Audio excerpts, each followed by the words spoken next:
তুই আমার পিছন পিছন ঘুরিস নি? আমি ছাদে এসেছি, তুই ছাদে এসেছি কেন? ছাদটা তোর বাপের নাকি? এই বাতুলি কথা বলি কেন? দেখ এখানে ছাদে তুলে ফেলে দেবো। বাবা মস্তান হয়ে গেছে জানো। করে টাচ করে দেখ তোর কি করতে পারি। এটা টাচ করলাম, কি করবি কর। এই হাত ছাড় বলছি, তুই কিন্তু ধৈর্যের সীমা ছাড়িয়ে যাচ্ছিস। যা তুই প্রিন্সিপালকে কি বলকা, আমি তোর হাত ধরেছিলাম, যা পারতে করে নেবে যা।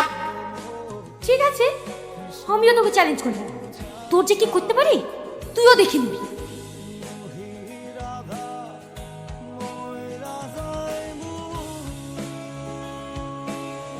কি বাবা তুই আর দরজা মারছি কেন? তোকে বলেছিলাম না এই কলেজ থেকে তোকে তাড়াবই। এবার দেখ। কে আছে বাঁচাও, আমাকে বাঁচাও, বাঁচাও আমাকে, কে আছে বাঁচাও। দেখ তুই এটা করতে পারিস না, আমার মান সম্মানের ব্যাপার আছে। তুই দেখ না আমি তোর কি করি। কে আছে বাঁচাও, আমাকে বাঁচাও, বাঁচাও। ছাড় আমাকে, ছাড়, আমি তোর কাছে অনুরোধ করছি, আমাকে নিয়ে ছেড়ে দে।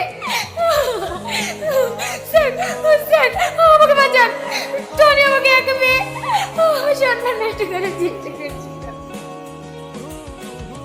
না স্যার, না স্যার, ও সব কথা বলছে, আমি কিছু করিনি। ও মিথ্যা বলছে, তুই সত্য বলছিস। এই কলেজের একটা সুনাম আছে, আর সেই কলেজে তুই কলঙ্কের ছাপাচ্ছিস। তোকে আমি জেলে ভরবো। এই থানায় ফোন করো। ফোন করে দিয়েছি স্যার, এখন পুলিশ চলে আসবে। সালমা, সালমা, তুমি স্যার সত্যি কথা বলো না, আমার জীবনটা নষ্ট করতে দিও না, তুমি সত্যি কথা বলো না। আর তুই যে আমার জীবনটা নষ্ট করতে চাইছিলি, আমি এটাই চাই, তোর জন্য ফাঁসি হোক। কলেজে কি হয়েছে স্যার? এই দেখুন, এই বদমাইশটা একটা মেয়ের মানহানি করার চেষ্টা করছিল। না স্যার, আমি কিছু করিনি, ওর সাথে আমার ঝামেলা বলে ও আমাকে ফাঁসানোর চেষ্টা করছে, আমি এসব কিছু করিনি। এখন তো বাঁচার জন্য কথা বলবি, চল কিছুদিন জেলের ভাত খাবি, সব ঠিক হয়ে যাবে। সালমা, আমার আব্বু জানতে পারে তাহলে হাতে করে মরে যাবে। আমি তোর হাত ধরছি, তুই সত্যিটা বলো, আমার লাইফ শেষ করে দিও না। চল। তুই সত্যিটা বলো সালমা।